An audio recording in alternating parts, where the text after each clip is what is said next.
It is time for us to gaze through the pages of Main Street Magazine. We do this on a weekly basis with Thor and Kristen Daughter. You can find Main Street Magazine for pickup for free at many places around the tri-state region and their companion website, which is mainstreetmag.com. And we say good morning to Thorin. Good morning, Thorin.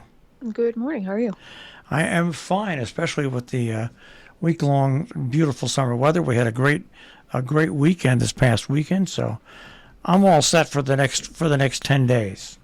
There you go. Can't complain about that. No, and I want to. We're going to hit this probably. I'm going to mention it at least once with you through the next. Through it happens the 30th, and because I'm very close to the people that set this up. And it's just an outstanding event, and it's back after a 2-year absence. And that is your article on the Jane Lloyd Fund Clam Bake, Connecticut's Community Cancer Patients. It's a terrific article. We've got an interview that we're running on the air, and I just want people to know that this is a great clam bake because they only sell 250 tickets, and if they're sold out, you can still go. And even if they weren't sold out, you can go. It's just that you can't have the clam bake, but they're going to have hot dogs, hamburgers. I mean, it is a terrific, terrific event, and you have a great story on it and also some great pictures. Yeah, Regina spoke with Caroline Birchfield and some of the other organizers, and as you said, with COVID, they had to postpone and cancel the event for a while.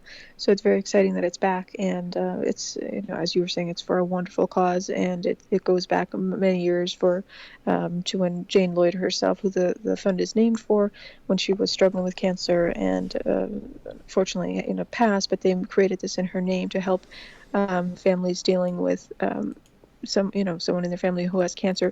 But I think the difference is that they help them with the expenses, not of the cancer treatment, but of associated costs. Everyday living expenses that you give up because, of course, you spend all your money on survival and treating cancer.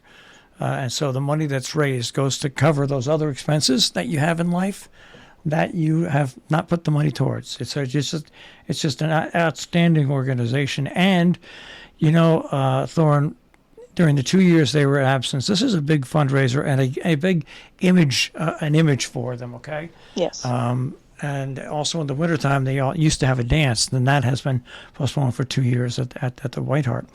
But the great thing about this area, that even though they didn't have this the past 2 years, people stepped forward and still made donations so they could do what they do. And this signifies life in small-town America, at least where we are anyway, where people are always there to stand up and help.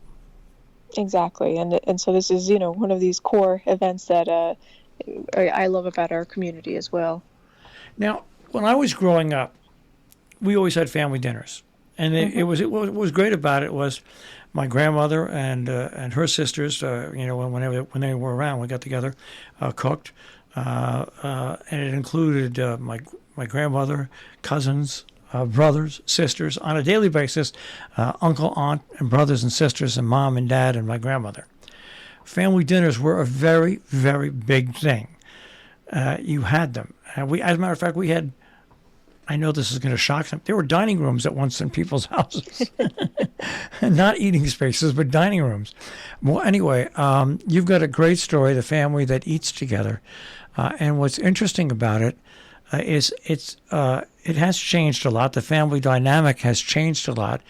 But this is truly a great story about families and food.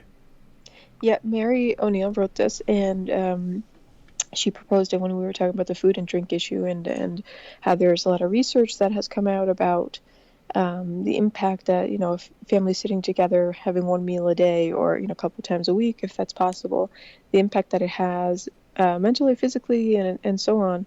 And so she was explaining, she briefly touches on some of the research in here, but it's quite interesting. And so her article, the half of it, or just about half of it, focuses on tips of, how you can put together a family dinner and, put the devices away and a couple of tips and stuff about, topics of discussion or things that you can do during your family dinner to make that connection with other family members. And I do realize that people do go out with their families to fast food places and have dinner, but it's a different thing when you do it at home. And I also realize that people do spend time cooking with their family members. But once again, that's not everybody gathered around at once. But what's great about this article, it even gives you a website to go to called the Family Dinner Project, which is the Family Dinner Project.org, because it really was a great tradition where you sat down and you not only ate dinner at my house, and this was 7 days a week. It really was. You had an appetizer, you had the dinner, you had dessert, and then there were drinks, coffee or soft drinks afterwards. And yes, we talked a lot. And yes, there were arguments, but it was it was a whole different thing. And I just thought this article was a great article. It brings something to the point that, yes, we live in a different time and you can't do things all the time and you progress, but you can still spend time with your family around a dinner table and not necessarily fast food dinner table. Exactly. Great article. Now this is... Let's go to the caffeine capital of the East Coast. Well, I've had this idea for a while. I asked Regina to write this, but I was talking to one of my new writers, I think it was Lorraine, and mentioning the caffeine capital, and she's like, well, that's Seattle, and that's the West Coast because of Starbucks. And I was like, okay, well, we can certainly dub ourselves the caffeine capital of the East Coast, because if you start looking around at the various coffee coffee places as well as tea companies around here, there are a lot in a designated area that is not very big. So Regina and I started compiling what we knew and looking up some others we didn't know, and I think we found one or two that we weren't aware of, which just added to our dubbing of the caffeine capital. And so in this article, she does an introduction, and then she goes through a number of the ones that she found that are interesting, all the way from Great Barrington to Germantown and Saugerties to Hudson. And, of course, in our area, we have Claremont and Harney and Irving. But there are some other fun ones, like I wasn't aware of Crafted Brew Lab in Banton, Connecticut.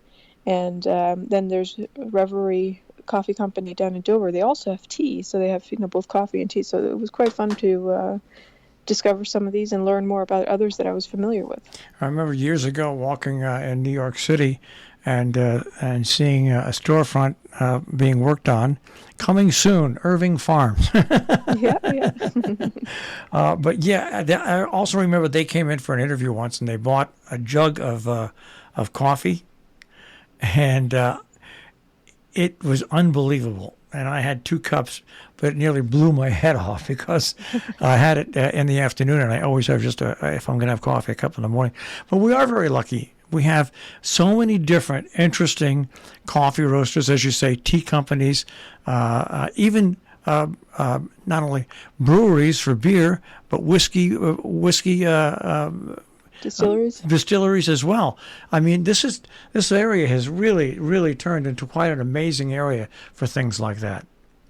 It sure has. And so I've been ruminating on this article for quite a while, and finally we were able to put it together, obviously for this issue, because it's our food and drink issue, so I thought it was a perfect match for it. Hey, something interesting is coming to Millerton, and for people that love IMSA and racing, there's a free event, a fan fest at the Millerton Inn, which is going to be held on Thursday the 14th? I believe so, yeah. Yeah, at 6 o'clock. There's going to be cars there. There's going to be drivers. So if you're the type that can't get to Lime Rock Park and you want to see the cars and you want to see the drivers, that just sounds like an event that is a lot of fun, and it is free, Free, okay, for people that want to go to it. All right. Now we go into the section of we're speaking, by the way, with Thor and Christian Dowder, Main Street Magazine. Last thing we'll talk about in these minutes. I get mixed up. There's vegetarian, there's vegan, there's you've got a story, reflections from an aspiring vegan, and a vegan is different than a vegetarian. It is. Vegetarians will eat like eggs or cheese, whereas vegans will not touch any animal products. So there's no butter, there's no cheese. The blasphemy of it. But Anna shared her journey with us in this piece about how she had lived in Oregon for many years, and obviously it's a little different culturally there, and it goes through how she became a vegetarian, and then tried veganism, and then moved back on the East Coast, and how she just the ebbs and flow of how to view food, how to feel about food when you consume it, and then just different things culturally. And some people are vegetarians or vegans because of different things regarding animal cruelty. So there are many factors involved, obviously. And in this piece, Anna specifically shares kind of her journey from going through all the phases of it and where she is today. It's a great article, and like I said, I always get vegetarian. Now you explain it simply, vegetarian and being a vegan.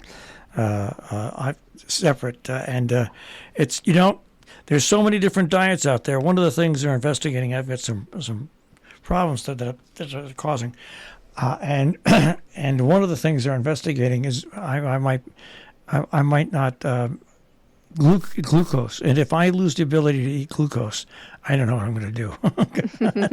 I have no idea what I'm going to do, because if I'm glucose intolerant, this is going to destroy my lifestyle completely.